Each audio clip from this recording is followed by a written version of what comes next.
Welcome to O Brothers RC. In this video, I'm going to turn the Dope Defender into the Deadly Defender by adding all of these upgrades here. In addition to all the upgrades that I've already done to the truck, it's going to weigh in at a very hefty weight when I'm done. So let's go ahead and use my Sky RC corner weight system to measure the weight of the truck now and see what it weighs with the upgrades I've done to it already. And then we'll weigh it again when we get all these other mods on.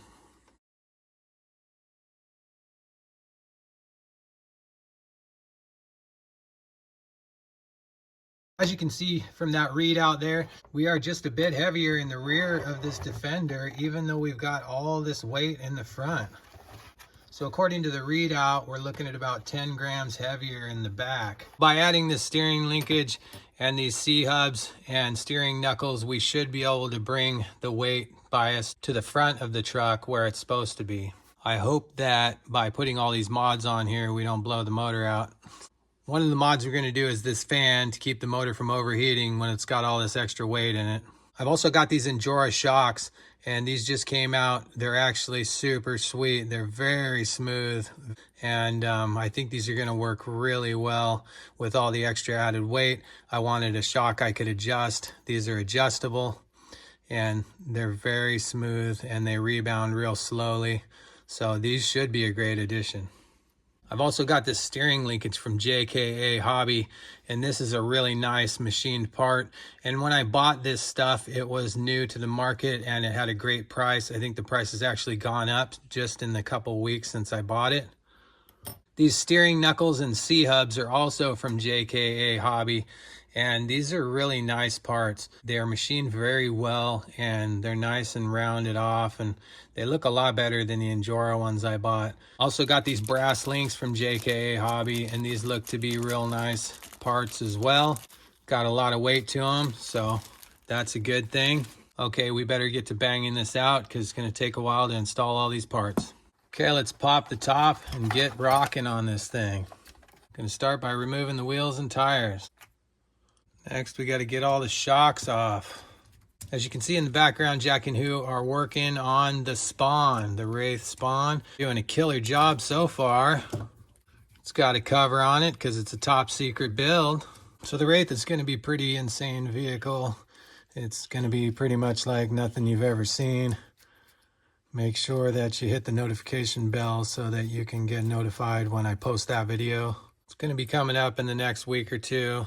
It's a very involved build, so, you know, not so much electronics and stuff like that, but the body panels and stuff like that are going to take a while. I'll be taking the Wraith to Axial Fest West this year. I'm going to try to win the concourse with it. I won first place in the SCX24 class last year for a build I did. I was pretty stoked on that. I was really actually just kind of amazed that I won. There were a lot of great builders there, and I definitely didn't think that my truck was, you know, better than theirs, but I guess the judges did. If you've never been to an event like Axial Fest, you really should go. Lots of killer builds, lots of cool people. You can definitely have a great time. Doesn't cost a lot of money. Tickets are fairly cheap for 3 days. Rob's Resort isn't my favorite place to crawl, but within 10 to 20 minutes of Rob's Resort, you've got the Rubicon and a bunch of absolutely amazing places to crawl. Definitely some of the best places in the world to crawl. So what I do is I just take off one day of the 3 days, you know, for a couple hours and just jam over to like Loon Lake, hit the rocks over there. Freaking awesome. I've got videos of that place up if you want to check them out. Go down sort of to some of my earlier videos. You'll find an Axial West preview video. It has Loon Lake and stuff in there. Absolutely amazing place. Okay, we're completely broken down. Now I can start putting the other parts on. I'm debating whether I want to paint my brass parts green or maybe just black them out, or maybe just leave them brass color. So when I first got the Trx4m, I was pretty surprised to see that they had a rubber O-ring on the drive shaft. This is a pretty poor way to connect things. And this holds your little pin in that you know, hold your drive shaft in. So these O-rings are going to rot out and they're going to fall off eventually. And if it happens outside on the trail somewhere, you're going to lose your little pin. So I was complaining about that in my first review video, and some people left in the comments to go ahead and use shrink tube. And I think that's a great idea. So you go ahead and cut yourself a small piece of shrink tube. Then you slide it right over the top of your O-ring. Hit it with a lighter.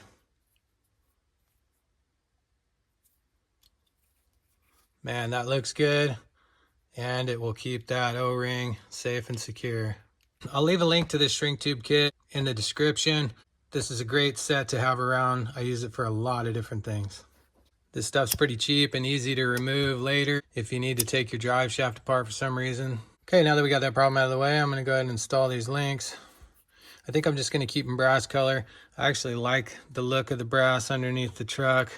These ones came with all new screws, which is cool, but I'll probably just use the stock screws back in there. It's nice to have these in case I lose one or something. I don't know what it is about these rod ends, but they are definitely threading in a lot easier than the Angora ones I just installed on the Bronco, which is really nice. So I'm actually going to stretch the wheelbase on this thing just a little bit by adding 3 spacers to the bottom rear links and 4 to the upper rear links. By putting 4 on the upper rear links, it's going to tilt the drive shaft a little bit and give it more clearance here, because I find that when it's sitting like this, it's catching on the rocks. Quick tip for when you're putting these rod ends on, they can really start to hurt your fingers and your hands. If you got a little tiny wrench, you can put it on there. It's kind of a pain in the butt. So what I do is I just get a hold of it with a pair of pliers, take one of the other rods and just twist it around. This is going to save your fingers and goes pretty quick this way. You can even use a piece of tubing or a paper towel or something if you're worried about scratching the link. I'm not. If I install these parts, it'll be out hitting the rocks today or tomorrow. We'll get plenty scratched up that way. I put the high clearance Angora links on the Banff Bronco and they worked out really well. However, I did forget to put my spacers on, so I got extra for the Deadly Defender. If you haven't seen the Banff Bronco, take a look at that video. It's a pretty sweet rig. The next video I'm going to do on the Trx4Ms is the Banff Bronco and the Deadly Defender. I'm going to sit down in the new studio I just built and go over everything that I've done to both trucks, every upgrade, and what it cost. So make sure you hit the notification bell so you can check that out. Okay, now that we got the links assembled, let's get it all slapped onto the chassis, and then we'll take it outside and give it a run and test everything out. So I'm not going to include much footage of this reassembly process, but I will let you know if there's any trouble with the fit and finish on these parts.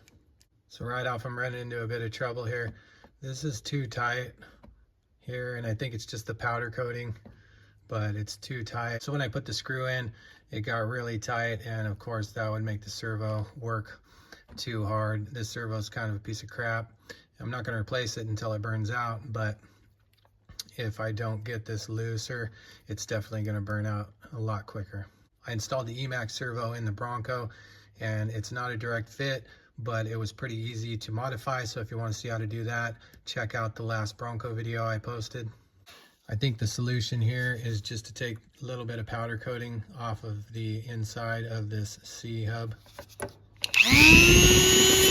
Now that I've removed the powder coating off of there, it should allow just enough room to swivel much more freely. So that worked really well. Just have to scrape off a little bit of powder coat sometimes. When the parts are raw brass, you rarely have any fitment issues, but sometimes when they have the black powder coat, you have to scrape it off to get them to fit. All right, I've got everything together, and man, that looks cool. New shocks and new links. Looks pretty freaking sweet. I like the brass colors, actually. Another cool thing about these steering knuckles is that I was able to put the brass hexes back on here to keep that added weight in the front. These Endura ones on the Banff Bronco are square. They weigh a little bit more, but you can't put these hexes on there because they rub when you tighten them down. So I think I like this setup better because this brass hex and this steering knuckle weigh more than just the steering knuckle that I have on the Banff Bronco. These are from an SCX24, and I showed you how to retrofit them to the Trx4m in another video. So check that out if you want to know how to do it. Oh, look at it cross so slowly across the floor. All right, so we're all back together. Everything went together great. The fan's working. The only fitment issues I have that I would mention are with the steering knuckles and the black powder coating. No big deal. You can scrape it off with a X-Acto knife or your grinder, whatever you want to do. A little sandpaper, anything like that'll work. She feels pretty dang heavy now. Let's go ahead and throw it back on the scale and see what it weighs.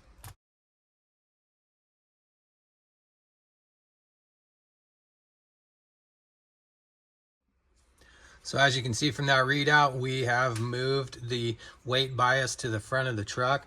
This should really improve its climbing capability and overall crawling capability. Let's get this sucker out on my course and see what it can do. All right, we're just going to start this little guy off on a pretty difficult section here. As we'll just get right to business.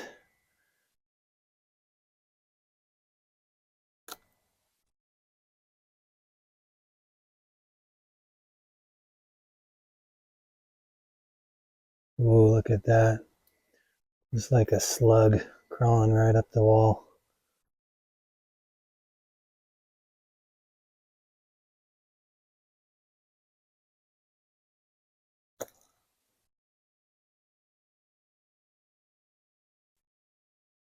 Man, I love the way this Defender looks.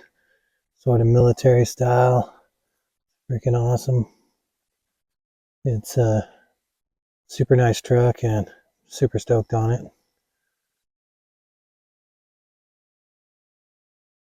Let's get some mud on the tires.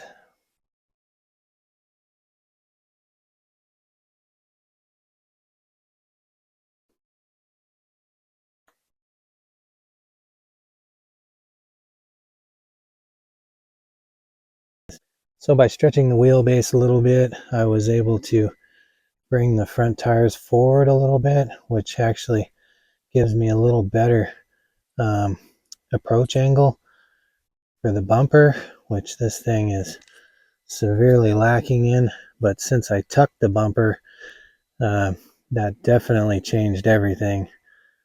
And now that I did this stretch of the wheelbase a little bit, that is also helping as well. If you want to see how I tuck the bumper, I did that in another Trx4m upgrade video. Check that one out. Wow, you can almost feel the weight of this thing through the controller. It's very heavy. It is just like a slug, man. This thing is stuck to the ground now.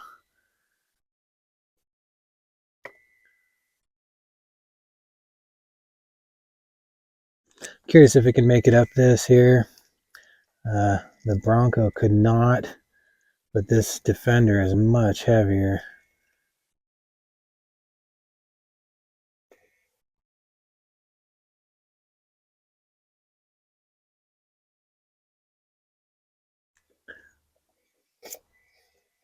No dice on that gnarly incline, but it's very steep and the tires are a bit muddy, so that does not help.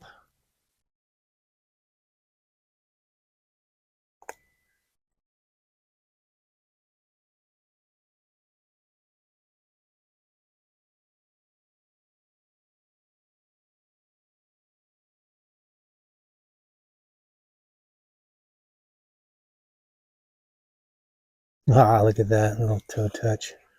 Okay, we're coming into the River Rock section of the course here, and this is a great place to watch the articulation and see how well these new shocks are working.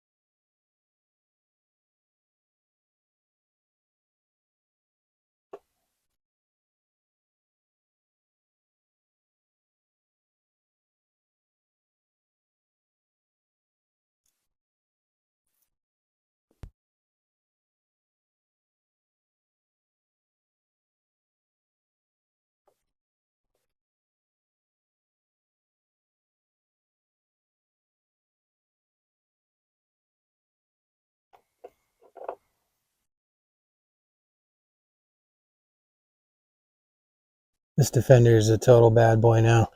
It definitely is a crawler. It's no longer a trail truck.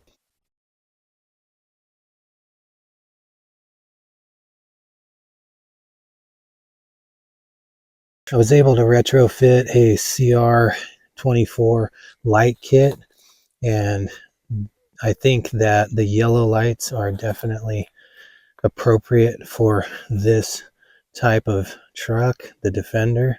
I don't like the white LEDs, you know, in these older looking rigs.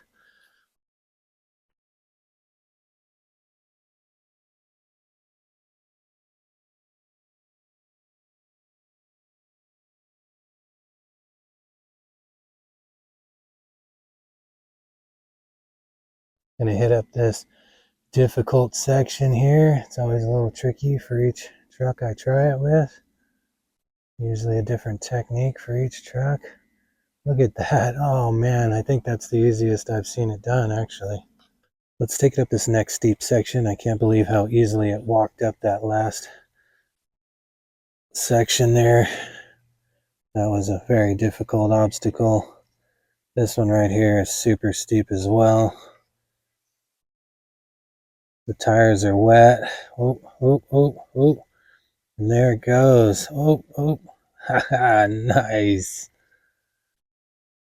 Let's see if I can get through this tricky section here. There's the approach angle. Working. Oh, touching the bumper. Let's try that again. Get that front. There we go. Look at that. Oh, nice. Man, this truck will crawl over anything now. So I think the upgrades I've done to this thing have definitely made it a pretty awesome vehicle. It's worlds apart from the stock truck that I bought.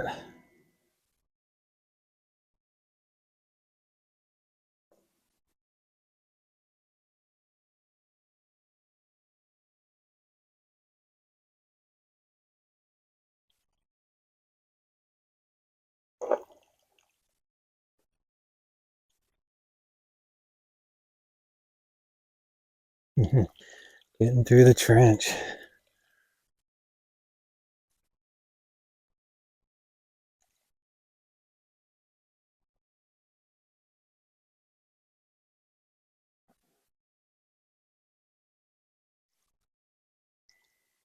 Down in the water.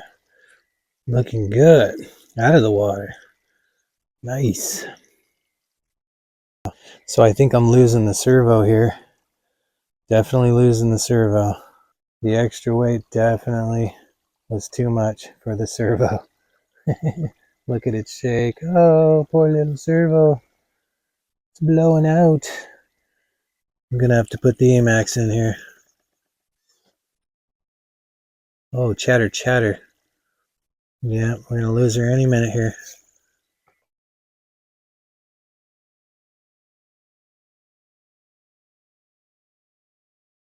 Whoa, she's still going. The chattery servo. Oh. Well, I guess I know what I'm doing tonight. I'm gonna have to replace this servo. Oh, there it goes. We're done. So I knew I should have replaced that servo while I was working on it, but I wanted to blow it out before I went ahead and replaced it. I'm just kind of that way. Anyhow, let's take it back to the shop and do a quick overview.